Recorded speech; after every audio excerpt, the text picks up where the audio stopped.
হাসানের সাথে তানজিদ তামিম নাকি সৌম্য সরকার? পাকিস্তানের বিপক্ষে ওপেনিং জুটি নিয়ে বাংলাদেশের দল এখন আছে এক মধুর সমস্যায়।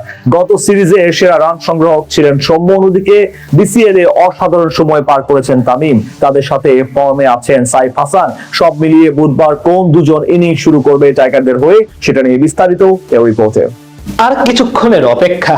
দীর্ঘ প্রায় 100 দিন পর আন্তর্জাতিক ক্রিকেটে মাঠে নামছে বাংলাদেশ ক্রিকেট দল। আর 4 মাস পর ফিরছে ওয়ানডে ফরম্যাটে। পাকিস্তানের বিপক্ষে এই সিরিজে টাইগারদের ব্যাটিং অর্ডার নিয়ে আছে বেশ কিছু চমক। তবে সবচেয়ে অবাক করার বিষয় হলো একসাথে 5 জন টপ অর্ডার ব্যাটার সুযোগ পেয়েছেন স্কোয়াডে। তার মাঝে প্রায় সবার ওপেনিং এ ব্যাট করার সামর্থ্য রয়েছে। সেখান থেকে প্রশ্ন উঠেছে, প্রথম ম্যাচে কোন দুইজন সুযোগ পাবেন ইনিংস শুরু করার? এই তালিকায় সবচেয়ে বেশি আলোচনা হচ্ছে তারকা ব্যাটার সাইফ হাসানকে নিয়ে। বর্তমানে জাতীয় দলের অন্যতম আলোচিত ব্যাটসম্যান ধরা হয় তাকে। সবশেষ বিসিএল ফাইনালে ম্যাচ সেরার পুরস্কার জিতেছিলেন সাইফ। ব্যাট হাতে 79 বলে 88 রানের নান্দনিক ইনিংস খেলে দলকে ফাইনাল জিতিয়েছিলেন। এছাড়া সবশেষ ওয়েস্ট ইন্ডিজ সিরিজেও অসাধারণ ব্যাট করেছিলেন সাইফ। সেখান থেকে বলা যায় ডানহাতি ব্যাটার হিসেবে তার থাকা প্রায় নিশ্চিত। তবে তার সঙ্গে কে থাকবেন সেটাই এখন বড় প্রশ্ন। এদিক থেকে সবচেয়ে বেশি আলোচনায় আছেন বামহাতি তানজিদ তামিম। সম্প্রতি ব্যাট হাতে বেশ ভালোই সময় কাটাচ্ছেন এই ব্যাটার। গেল বিসিএল ও অসাধারণ সময় পার করেছেন তিনি। এছাড়া পাকিস্তান সিরিজের পূর্বে হওয়া প্রস্তুতি ম্যাচেও সেঞ্চুরি দেখা পেয়েছিলেন এই ব্যাটার। এখন অব্দি 27টি আন্তর্জাতিক ওয়ানডে ম্যাচে 558 রান করেছেন তামিম। তার চেয়ে বড় কথা, প্রায় 100 স্ট্রাইক রেটে ব্যাটিং করেন তিনি।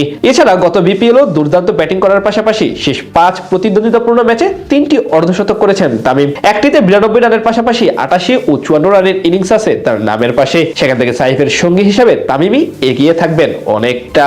তবে এই তালিকায় সৌম্য সরকারের নামটাও একেবারে ফেলে দেওয়া যায় না। বাংলাদেশের সর্বশেষ ওয়ানডে সিরিজ অর্থাৎ ওয়েস্ট ইন্ডিজের বিপক্ষে সর্বোচ্চ রানের মালিক ছিলেন তিনি। সবশেষ 5টি আন্তর্জাতিক ওডিআই ম্যাচে 2টি অর্ধশতক রয়েছে তার নামের পাশে। এছাড়া একটি 45 রানের ইনিংস আছে। তবে সৌম্যর সবচেয়ে বড় সমস্যা সাম্প্রতিক সময়ের পারফরমেন্স। বিপিএল এ নোয়াখালী এক্সপ্রেসের হয়ে নামের প্রতি তেমন সুবিচার করতে পারেননি। পাশাপাশি সদ্য সমাপ্ত হওয়া বিসিএল এ বলার মতো কিছুই করতে পারেননি। শেষ 5 ম্যাচে 3টিতে আউট হয়েছেন 2 অঙ্কের ঘরে পৌঁছানোর আগেই। আর এই কারণেই মূলত তার চেয়ে এগিয়ে থাকবে তানজিদ তামিম। অর্থাৎ আপাতত সাইফ হাসানের সাথে তানজিদ তামিমকেই প্রথম ওয়ানডেতে দেখতে পাওয়ার সম্ভাবনা সবচেয়ে বেশি। এছাড়া 3 নম্বর পজিশনে থাকবেন সাবেক অধিনায়ক নাজমুল হোসেন শান্ত।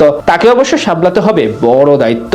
তবে সবচেয়ে বড় চমক আছে লিটন কুমার দাসকে নিয়ে। 2019 বিশ্বকাপের পর প্রথমবার 5 নম্বর অর্থাৎ মিডল অর্ডারে ব্যাট করতে দেখা যাবে তাকে। 5 নম্বর পজিশনে মোট 4 ম্যাচ খেলে 168 রান করেছিলেন পাক্কা 56 গড় এবং প্রায় 112 স্ট্রাইক রেটে। এমনকি বাকি পজিশনগুলোর তুলনায় পরিসংখ্যান বলছে 5 নম্বরে অধিক সফল এলকেডি।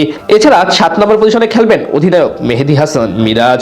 বুধবার প্রথম ম্যাচের পর 13 ও 15 তারিখ সিরিজের বাকি 2 ওয়ানডে। সবগুলো ম্যাচ হবে মিরপুর শেরেবাংলা ক্রিকেট স্টেডিয়ামে।